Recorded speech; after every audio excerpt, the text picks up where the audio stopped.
When I was little, my mother used to tell me that love was the secret ingredient in everything worth keeping. Maybe that's why I thought family could never turn against you. Maybe that's why I kept giving, even when all they did was take.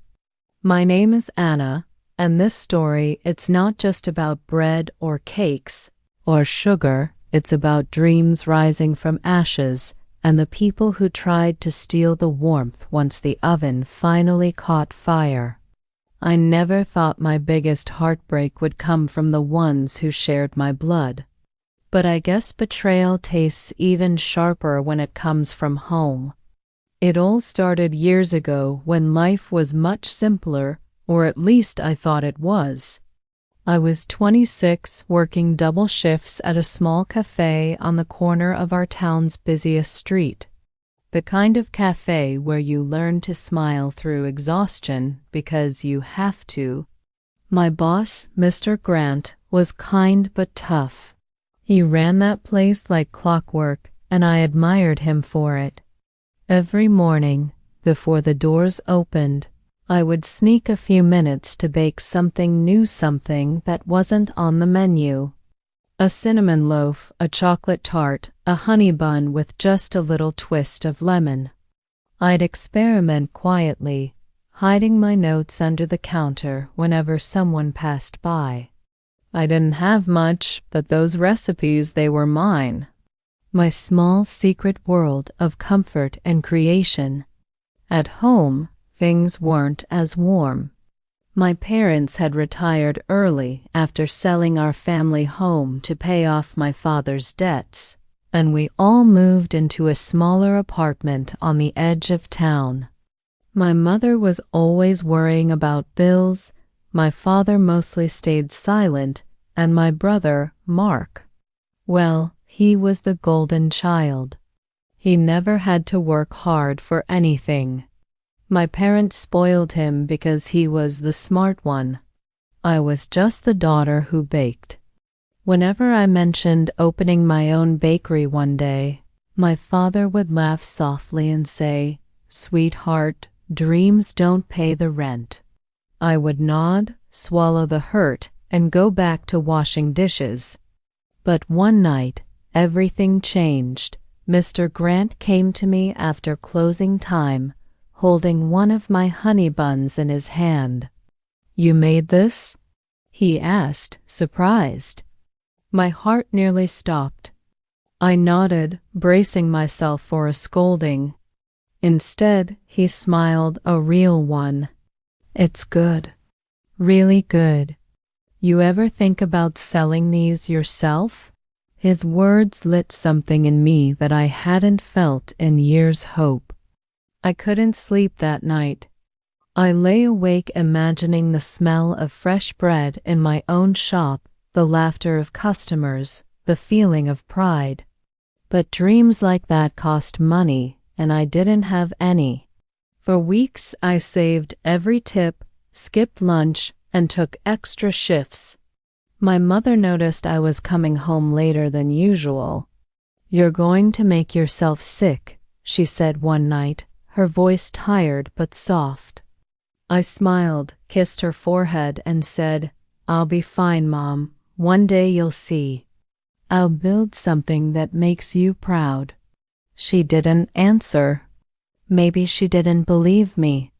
Maybe she was just too tired to dream anymore. Then one rainy evening, fate gave me a strange chance. Mr. Grant decided to sell the cafe. He said he was moving closer to his grandkids and wanted a quieter life. When he told me, my heart sank, but then he added, "If you want, Anna, I can sell you the equipment cheap. I'd rather see it go to someone who'll use it right." I didn't have enough, but I promised him I'd find a way. And I did. I went to my father and asked for a small loan, just enough to buy the oven, the counter, and a few essentials. He sighed, rubbed his temples, and said, "Anna, why can't you just get a real job? Something stable." I pleaded, told him this was my chance. that I'd pay him back every cent. He finally agreed, not because he believed in me, but because my mother quietly slipped him her wedding bangles and whispered, "Give it to her." That moment broke my heart in ways I didn't realize then. She was giving up her last piece of gold so I could chase a dream no one else believed in. I promised her I'd make it worth it. With that money and my savings, I rented a small corner shop in the old district, a place most people ignored. The paint was peeling, the ceiling leaked, and the smell of dampness filled the air. But to me, it was perfect. I spent every night cleaning, painting, and sanding until my hands blistered. Sometimes, when exhaustion made me dizzy, I'd sit on the floor and imagine the future, a signboard with my name on it, customers lined up, laughter, the sound of the cash register. My brother came by once during the renovations.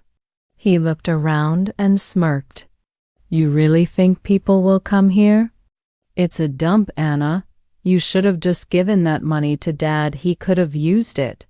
I didn't answer. I just kept painting the wall, even as tears mixed with sweat on my face. The day the bakery finally opened, I cried. It wasn't fancy. Just 2 small tables, a secondhand coffee machine, and a display case filled with my first batch of pastries. But people came. Slowly at first, then more each week. Word spread. People said my bread reminded them of home. Kids loved my cupcakes. Old men came for coffee and conversation, and sometimes Mr. Grant dropped by just to smile proudly. I called it Rising Heart Bakery because that's what it was, a dream rising from nothing but faith and hard work. My parents visited once. My mother cried when she saw the sign. My father just nodded, pretending not to be impressed. My brother barely looked around.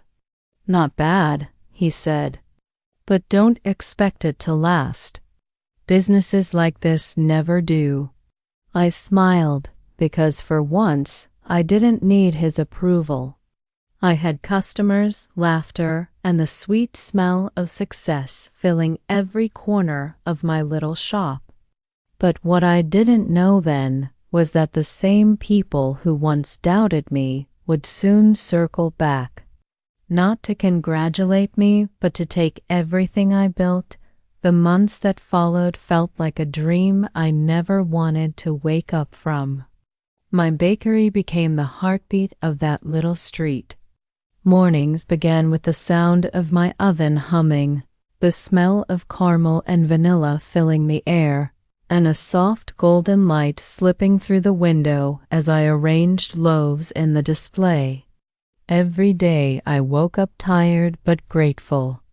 I had regulars who greeted me with smiles, children who called me Miss Anna, the cake lady, and tourists who stopped by just to take pictures.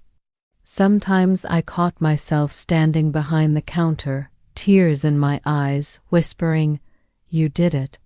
But good things have a way of drawing shadows.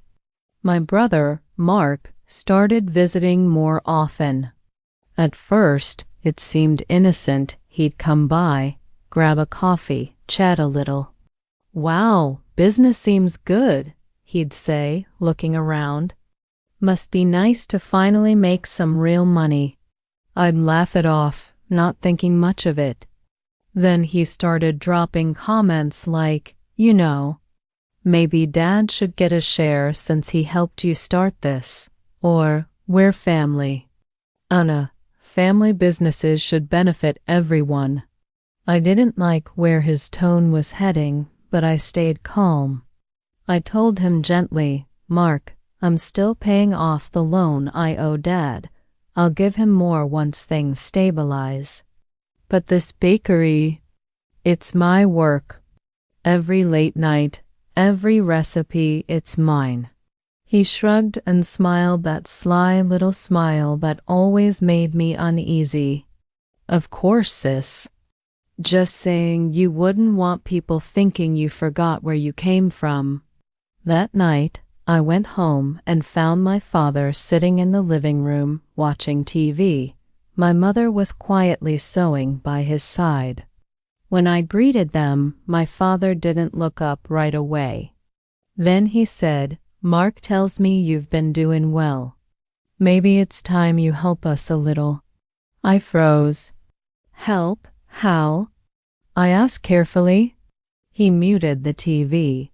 "Your brother's trying to start something of his own, and we thought maybe you could lend him some funds. Just for now." I stared at him, speechless. The bakery had just started making a modest profit, and every rupee was going back into supplies, rent, and wages for a young girl I'd hired to help. "Dad, I can't right now," I said softly. "Everything's still fragile. Maybe in a few months."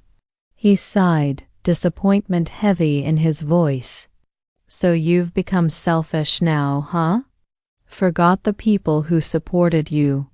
My mother tried to defend me. "She's just starting. Let her breathe." But he waved her off. "We gave her everything.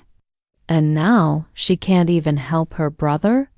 I went to bed that night with tears burning in my eyes. I wanted to scream, to remind him that his help came from Mom's sacrifice, from her giving away the only gold she owned. But I stayed quiet because deep down I still wanted his approval. The next morning I poured all that pain into my baking. Every loaf that came out of the oven felt like a message to the universe, proof that I could rise no matter who tried to push me down. Business grew faster than I expected. Within a year, Rising Heart Bakery was featured in a local food magazine. Orders poured in, and I hired 2 more people. We even started supplying bread to nearby hotels. I was exhausted but happy.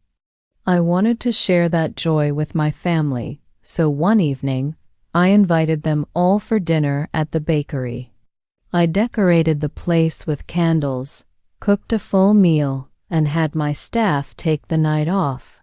When they arrived, my heart swelled. My mother hugged me tightly, whispering, "I'm proud of you." My father looked around, inspecting every corner like he was calculating its worth. Mark smiled too brightly.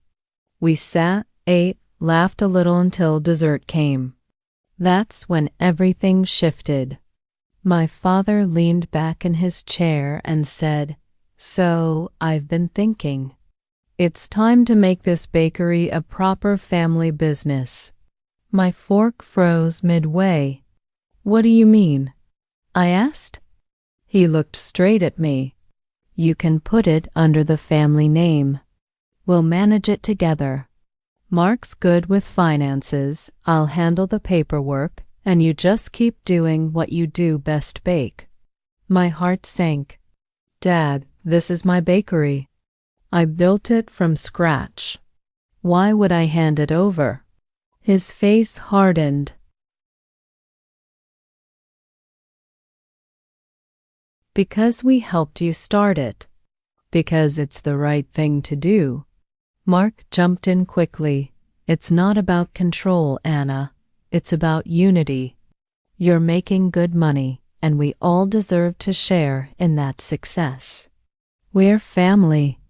I looked at my mother, but she stayed quiet, her eyes downcast. "I'll think about it," I said finally, forcing a calm tone. I didn't want to argue in front of her. After they left, I locked the door and sat alone in the dark bakery, the smell of sugar and coffee still lingering. My hands trembled. I had worked years for this, every early morning, every burn, every tear, and now they wanted to take it. to turn my dream into a family asset they could control. I didn't sleep that night. The next morning, I found Mark waiting outside my shop before I opened. "Hey, sis," he said casually. "Dad's serious about the partnership thing. You should agree before he gets upset. It'll be easier for everyone." I stared at him, feeling something inside me finally crack. "Easier for who, Mark? For you? So you can sit at home while I work 12 hours a day?" His smile vanished. "Careful, Anna. You don't want to make enemies in your own bloodline." That line hit me like ice. Enemies in my own bloodline. I realized then that this wasn't about family. It was about greed. About people who couldn't stand to see me succeed on my own.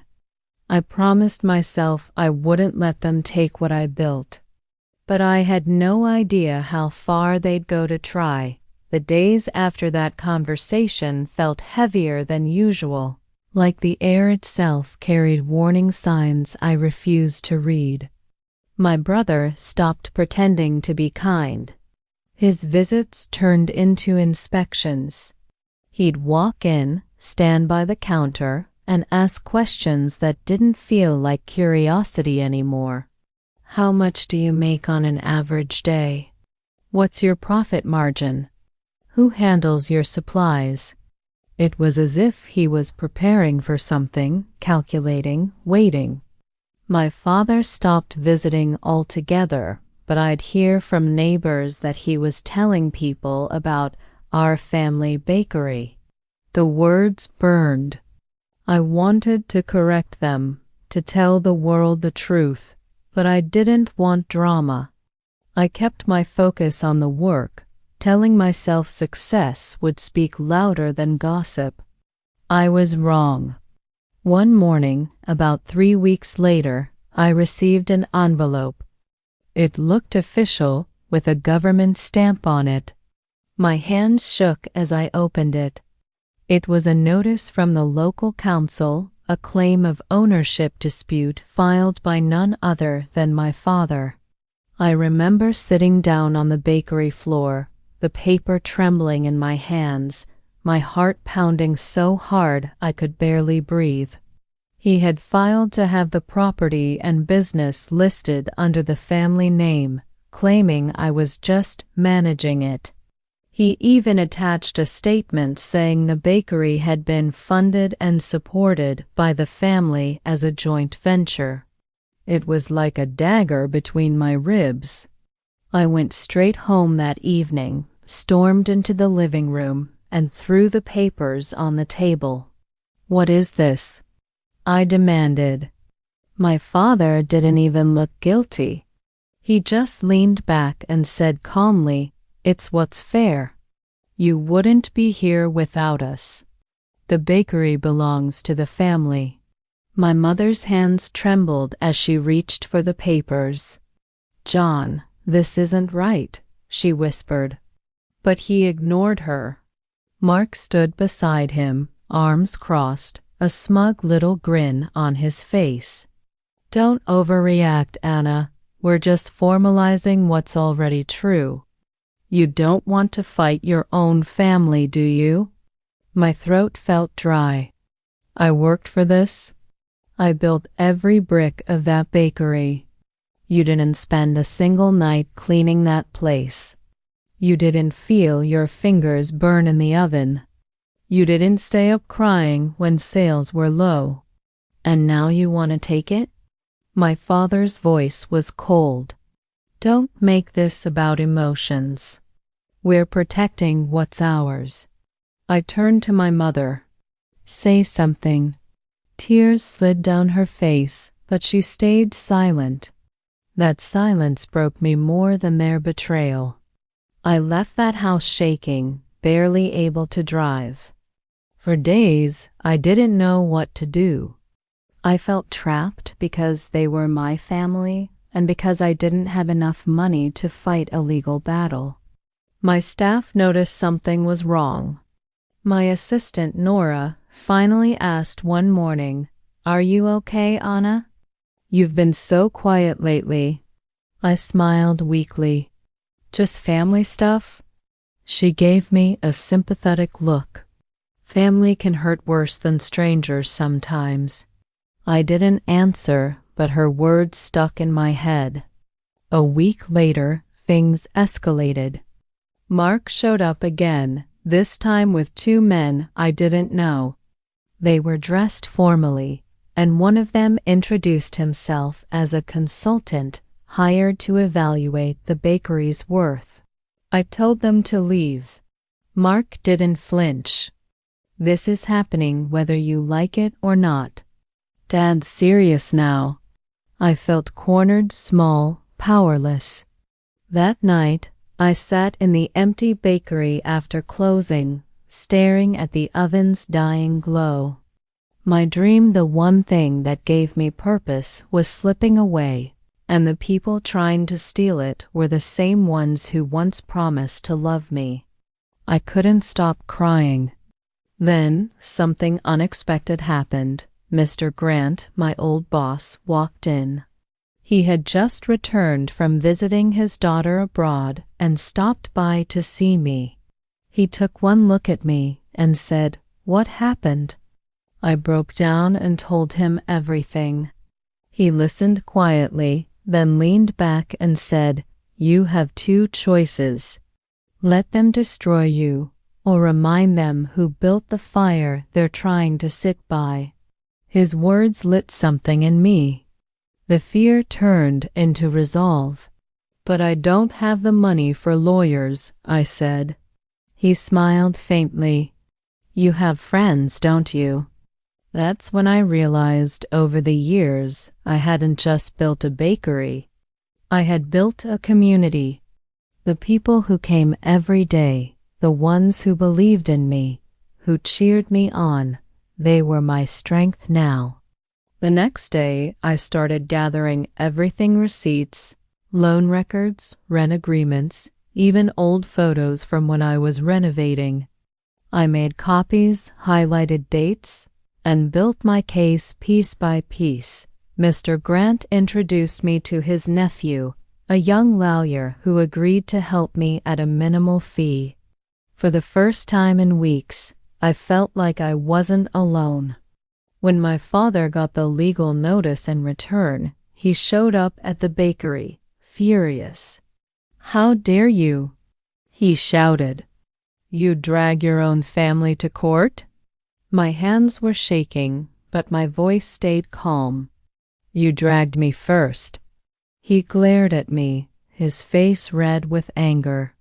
"You think you're better than us now? You think because you bake a few cakes, you can stand on your own?" I looked straight at him. "I don't think it, Dad. I know it." That was the day something in him broke. He left without another word. But I knew this wasn't over. People in town started whispering. Some took their side, saying I was ungrateful, disrespectful. Others defended me, saying I was brave. I tried to ignore the noise and focus on work, but every time I saw my family's faces in public, I felt a mix of rage and heartbreak. Weeks turned into months, and the case dragged on. Mark started posting online about how I had stolen from my family, twisting the story. My reputation took hits. Some customers stopped coming. For a while, I thought maybe they'd win not legally, but emotionally. They were destroying the thing I loved most, my peace. One night, after closing, I stood in front of the oven again, watching the fire burn. I thought of my mother's bangles, the ones she gave up for me. I thought of her quiet tears, her silence, her fear.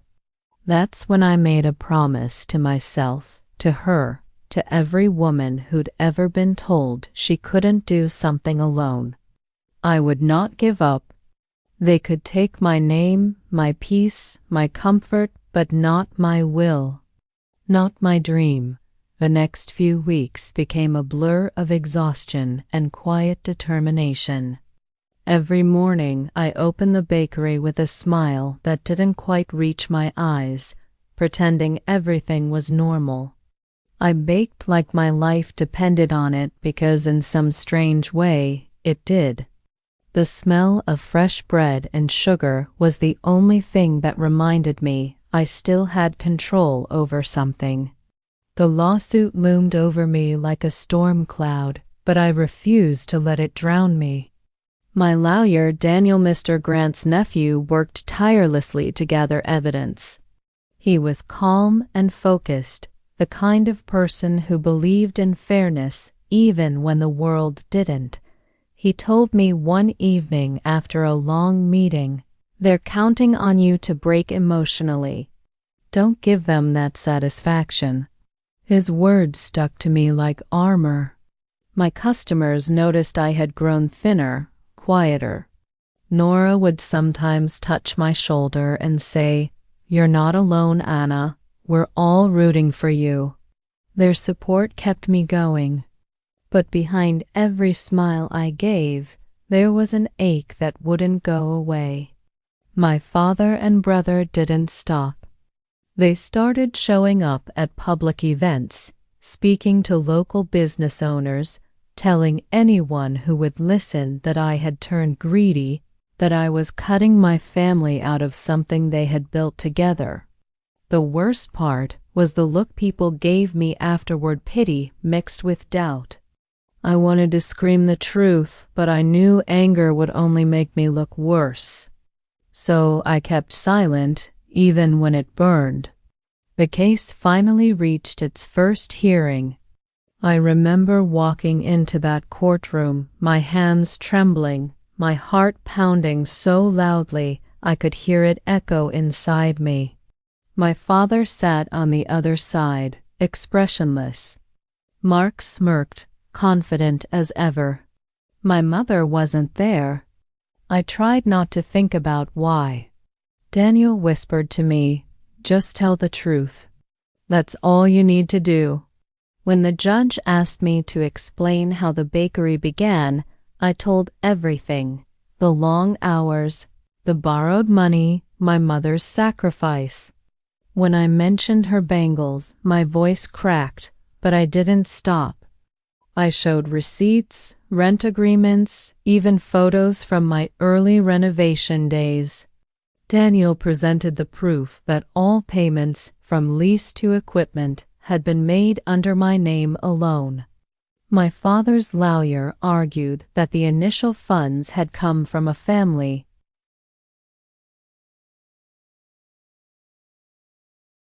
asset, but Daniel calmly pointed out the documentation proving that the money was transferred from my mother's personal account, not a joint one.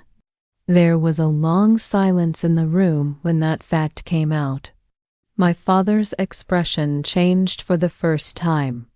I saw anger, but beneath it, maybe shame. Mark whispered something to him, but his face stayed cold. The hearing ended without a decision, but I knew we had shaken them. When I walked out, Daniel said, "That was powerful. You told your truth with grace." I smiled weakly. "Grace doesn't stop pain, does it?" He sighed. "No, but it wins wars." That night, I sat alone in the bakery again, this time not crying but thinking. They had underestimated me because I was quiet, because I was soft-hearted, because I had never fought back before. They thought I would crumble the moment they raised their voices. But something had changed inside me. I wasn't the timid girl begging for permission to dream anymore. I was a woman who had learned to survive. Over the next few weeks, I decided to do something bold. I invited a local journalist who had once written about my bakery's success. I told her everything, the story, the betrayal, the truth. I didn't do it out of revenge. I did it because I was tired of hiding. The article came out 3 days later with the title, "The Daughter Who Built a Dream Alone." It spread faster than I expected. People started talking again, but this time differently. Customers returned, not just to buy bread, but to show support. Strangers left notes on the counter saying, "Stay strong." One woman even brought her daughter and whispered, "I wanted her to see what courage looks like." I cried that night, not from sadness, but from the realization that pain can become power if you let it. Of course, my family wasn't happy. Mark stormed into the bakery 2 days later, furious. "How dare you make us look bad?" he shouted. "You've embarrassed Dad in front of the whole town." I stayed calm. "I didn't embarrass him, Mark. The truth did." He slammed his hand on the counter. "You'll regret this." I looked him straight in the eyes.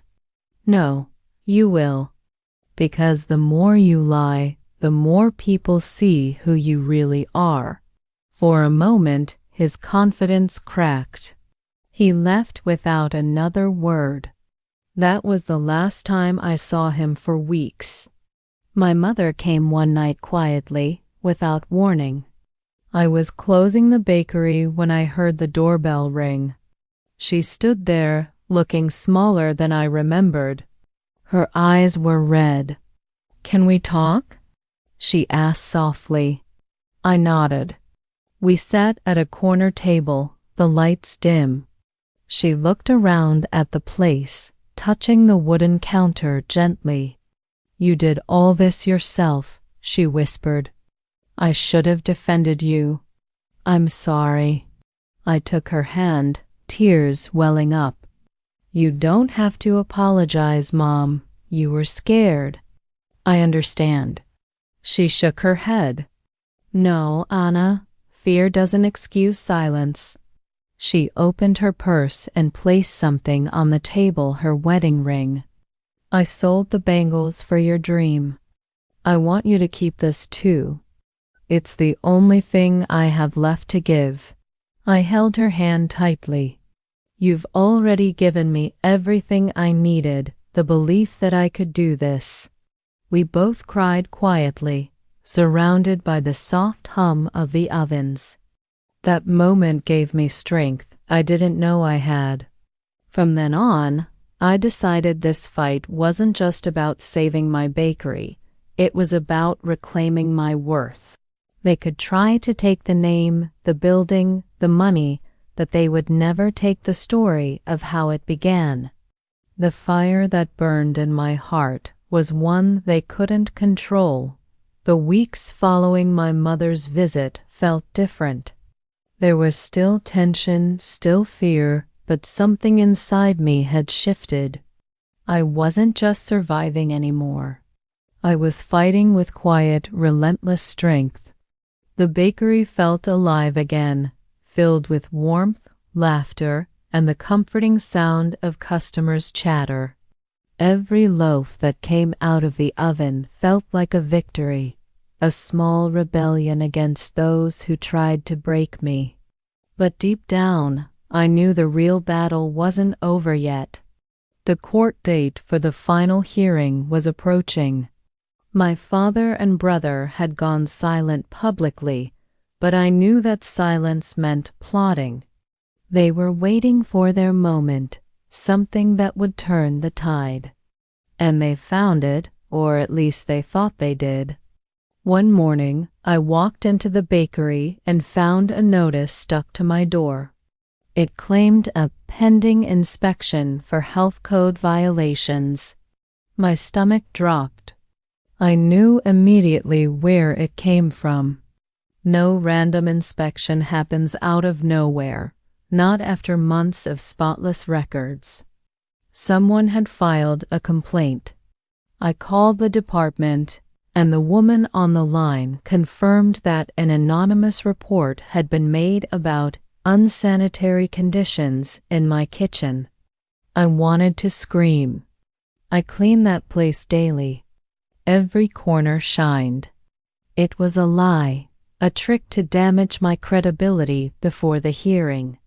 The inspectors came the next day, and of course, they found nothing wrong. But the damage had already been done. Rumors spread again, whispers about issues at the bakery. A few customers backed off. I could see the satisfaction on my brother's face when he came to gloat. "Bad luck, huh?" he said, pretending to sound sympathetic. I stared at him coldly. "You can try everything, Mark, but I'm still standing." He laughed. "We'll see." Those words haunted me as the hearing day drew closer. I barely slept the night before. My mother called quietly and said, "I'll be there tomorrow." That was the first time she had chosen a side openly, and it meant everything. The next morning, the sky was gray, heavy with clouds that looked ready to break. It felt fitting. I walked into the courtroom, holding my head high even though my legs trembled. My father sat in the same seat, arms crossed, jaw tight. Mark leaned back, confident as ever. But when I looked at my mother sitting behind me, offering a small nod, I found my courage. The judge began the session by reviewing all evidence. My lawyer presented the final set of documents, bank transfers, invoices, supplier contracts, all in my name. My father's lawyer tried to argue that verbal family agreements should count as joint ownership, but the judge's tone turned sharp. "Without written proof, there is no claim," he said. My father's face twitched, but he didn't speak. Then Daniel asked permission to call one more witness. My heart skipped a beat when I saw who entered, the local journalist who had written the article about me. She testified that she had personally verified every record of the bakery's registration, and that multiple locals had confirmed I had been working alone from the start. The truth, piece by piece, was being laid bare in front of them. My father's lawyer looked rattled. Mark leaned forward, whispering furiously. Then something unexpected happened. My mother stood up. "Your Honor," she said, her voice trembling. "I know I wasn't called as a witness, but I need to speak." The judge hesitated, then nodded. My father turned to her sharply. "Sit down," he hissed, but she didn't. She looked at the judge, tears glistening in her eyes. "Everything Anna said is true. She built that bakery alone. The money that started it came from my bangles, my savings, not from any family fund. My husband didn't believe in her. I did. And if anyone deserves that bakery, it's her." The courtroom went completely silent. My father's face went pale. Mark muttered something under his breath, but it didn't matter. The truth had been spoken not by documents or lawyers, but by the one person whose voice they couldn't silence anymore. When the judge finally gave the ruling, I could barely breathe. The bakery was declared legally mine, sole ownership, full rights, no shared claim.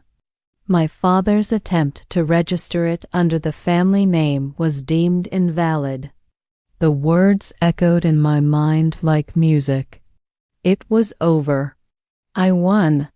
But victory didn't feel like celebration, it felt like release.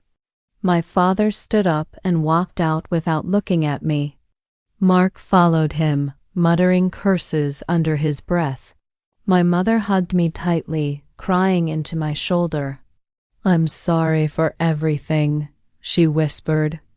I held her close. "It's over now, Mom. Let's just breathe." We walked out together into the gray afternoon light. For the first time in months, I felt the weight lifting from my chest. The world looked different, quieter, gentler. But deep down, I knew something had changed forever. Families don't go back to the way they were after betrayal. Some wounds don't heal. They just stop bleeding. A few days later, I returned to the bakery. The moment I stepped inside, the familiar smell of baked bread wrapped around me like a warm blanket. My staff cheered, customers clapped, and Nora cried openly. Someone had even placed a small handwritten note on the counter. It said, "Truth always rises just like your bread." I smiled through tears. For a long time, I just stood there, taking it all in. I thought about the little girl I used to be, the one who baked in secret, who dreamed in silence, who thought she needed permission to shine. That girl would have never believed this moment was possible. The storm had passed, but its scars would always remind me of the lesson I learned the hard way, that sometimes the people you love most will test your strength the deepest dot after the court victory. Everyone expected me to celebrate, to throw a party, to post smiling pictures online with captions about justice served. But I didn't feel like celebrating.